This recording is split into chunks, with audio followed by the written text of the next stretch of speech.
झारखंड वार्ता, खबर आम हो या खास पहुंचेगी आपके पास। गढ़वा भवनाथपुर की जनता परिवर्तन चाहती है। पिछले 25 वर्षों से इस क्षेत्र की जनता की सपने को दो राजाओं ने बारी बारी कुचलने का काम किया है। उक्त बातें समाजसेवी पंकज चौबे ने भवनाथपुर के होटल अनुराग में प्रेस वार्ता कर कही।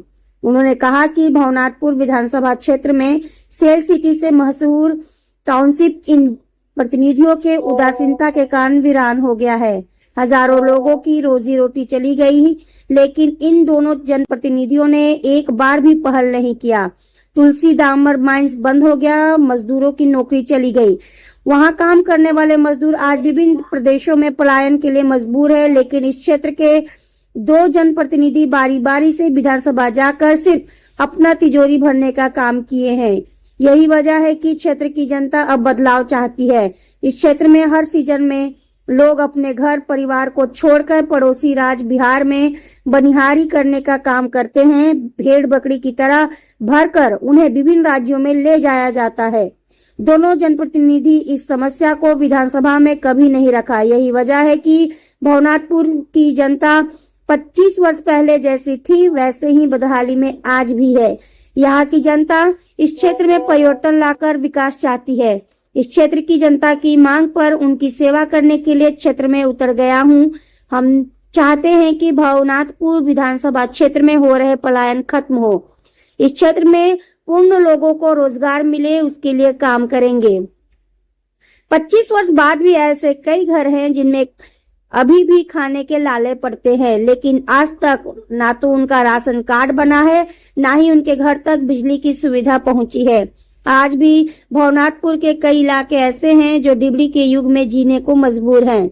इस क्षेत्र की जनता ने साथ दिया तो उनके भरोसे पर काम करेंगे। भवनाथपुर में सिंचाई की व्यवस्था नहीं है, यही वजह है कि हर साल सुखाड़ से किसान प्रभावित हो रहे हैं, लेकिन उनका सुनने वाला और देखने वाला कोई नहीं है। लेकिन अब इस क्षेत्र की जनता के साथ किसी को छल करने नहीं दिया जाएगा। जनता ने इन दोनों ही जनप्रतिनिधियों के चाल को समझ गए हैं और इस बार के चुनाव में उन्हें सबक सिखाने का काम करेगी। यहाँ के लोग भरोसा जताया तो पिछड़ा, अति पिछड़ा, SC ST को मुफ्त शिक्षा दिलाने की दिशा में काम करेंगे। महिलाओं को प्रतिमाह 1500 रुपए पेंशन दिलाने का काम किया जाएगा। साथ ही 20,000 लोगों को भवनाथपुर में रोजगार देने के लिए पहल करेंगे। बेरोजगारों को बेरोजगारी भत्ता दिलाने का प्रयास। भवनाथपुर में मेडिकल कॉलेज, इंजीनियरिंग कॉलेज खुलवाना प्राथमिकता रहेगा। प्रेस वार्ता में मुकेश गुप्ता, विनोद सिंह, बबलू सिंह, सचिता यादव, महफूज आलम, साकेत चौबे, सुशील चौबे, दुदुन चौबे, उपेंद्र चौबे सहित अन्य लोग उपस्थित थे। मेरा नाम पंकज कुमार चौबे हुआ। मैं ग्राम सिंगी ताली भवनाथपुर का वासी हूँ। मैं यहाँ जनता का आवाज़ बनकर आप लोगों के सामने प्रस्तुत हूँ। मेरा यही कहना है कि पिछले 25 वर्षों से इस जनता के सपनों को ठगी किया जा रहा है। 25 वर्षों का से कभी ये राजा कभी वो राजा, दोनों राजा ही हैं।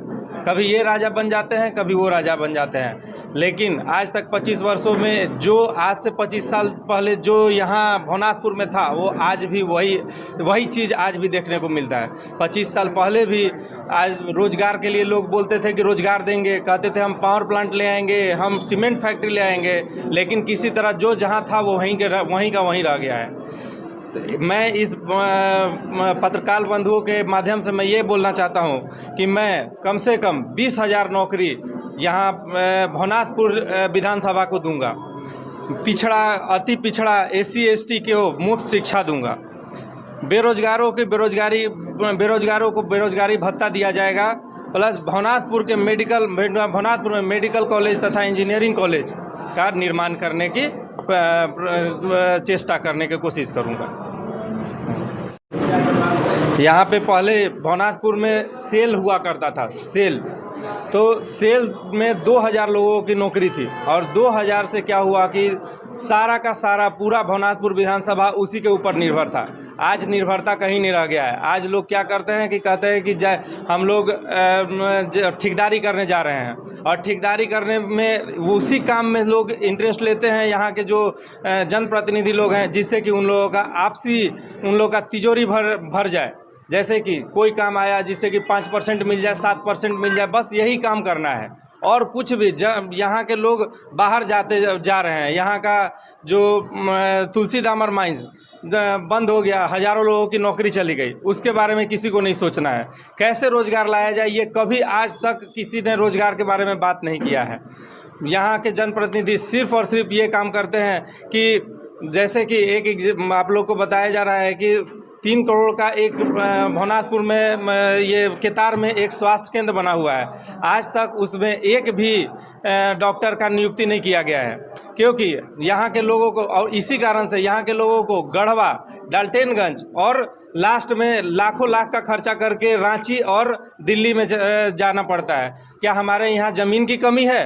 क्या हमारे यहाँ आप लोगों के ये सिर्फ और सिर्फ निष्ठा की कमी है? किसी को कोई प्रतिनिष्ठ है ही नहीं। कोई नहीं चाहता है कि हमारे यहाँ किसी तरीक़ा से कोई उपलब्धि आए। अगर रोज़गार रहेगा तब हमारे पीछे कैसे लोग घूमेंगे? यही सोच आज के प्रतिनिधि लोगों का है। जितने भी जनप्रतिनिधि आज 75 साल से 70 से 75 साल हो गया, कभी ये राजा बनते जा रहे हैं, कभी ये राजा बनते जा रहे हैं। दूसरा कोई किसी को नहीं आने देने के लिए चाहता है इन लोग। प्लस इन लोग यही बात हमेशा बोलता रहता है कि आके देखिए तो तोहन के केस में बजा देबो। तो तोहन मर्डर केस में एगो बझैले रही ना, अभी देख लिया कि कैसे तोहन के केस में बजा दिया। यही बात हर जगह बोला जाता है। कोई अगर चाह के भी अगर इसमें आना चाहे तो उसको कहीं ना बैक फुट पे आना ही पड़ता है। तो यही चीज़ यहाँ के जनता लोगों को मैं बोलना चाहता हूँ कि हमारे साथ खड़े रहिए। देखिए कैसे कहाँ से कहाँ हम लोग पहुँच जा रहे हैं। हम लोगों को कहीं बाहर नहीं जाना पड़ेगा रोजगार के लिए। 20,000 जब 2,000 नौकरी पर पूरा विधानसभा चल रहा था, तब 20,000 नौकरी पर बताया जाए कि कहाँ से कहाँ विधानसभा चला जाएगा हमारा। रोजगार कैसे दीजिएगा? रोजगार में हम एक पावर प्लांट यहाँ पे बैठाना चाहते हैं और एक सीमेंट फैक्ट्री बैठाना चाहते हैं। अगर मैं सत्ता में रहूँगा तभी ये काम कर सकता हूँ। बिना सत्ता के ये काम करना बहुत ही मुश्किल है, क्योंकि हर जगह हर टेबल पे जाकर ये रुकता रहता है। हर जगह हर फाइल रुकता रहेगा, वहाँ चढ़ावा चढ़ाइए तब जाके आगे हम लोग कुछ काम कर सकते हैं। तो इसी वजह से मैं चाहता हूँ कि मुझे इस विधानसभा के विधायक के रूप में आप लोग देखें और हमारा साथ दें। पार्टी से अभी किसी तरह का कोई डिसाइड नहीं हुआ है कि निर्दलीय लड़ेंगे या फिर पार्टी से लड़ेंगे। आप लोग निर्दलीय मतलब कोई दल नहीं है। हम लोग दल और निर्दलीय क्या होता है? आप लोग सारे लोग हमारे दल हैं। जितना भी जनता है वो हमारा दल है। हम लोगों को किसी पार्टी से नहीं। बीजेपी आकर विधानसभा में, लोकसभा में भले हम मोदी जी को देख के देंगे, विधानसभा में हमें देख के दीजिए। विधानसभा का जो भी आदमी लोग रहेगा, जितने लोग जनता लोग हैं, वो हमें देखे कि हम क्या काम कर सकते हैं, क्या नहीं कर सकते हैं। यहाँ के लोगों का मेन, यहाँ के जो जनप्रतिनिधि हैं उनको सिर्फ और सिर्फ कमीशन लेना आता है, या और दूसरा यहाँ रोज़गार ही नहीं है। हमारा रोज़गार कहीं और से हम लोग काम करते हैं, कहीं और से पैसा लाते हैं। हमें पॉलिटिक्स से पैसा कमाने की ज़रूरत नहीं है। इसी कारण से यहाँ के जनता को देखते हुए, यहाँ के दुख दर्द को देखते हुए मैं चाहता हूँ कि मुझे एक बार चांस दिया जाए और हमारे साथ खड़े रहें। अगर किसी को भी हमारे बात में लगे कि ये गड़बड़ गलत काम कर रहे हैं, या तो फिर अगर पहले के प्रतिनिधि सही हैं तो उन्हें ही वोट दिया जाए। हमें वोट कृपया करके न दें। सिर्फ और सिर्फ हमारा काम देखकर, हमारा सोच देखकर आगे देखें कि हमें कितना सच्चाई है और कितना हम कर्तव्य से ये काम करने के लिए आगे काम करते हैं।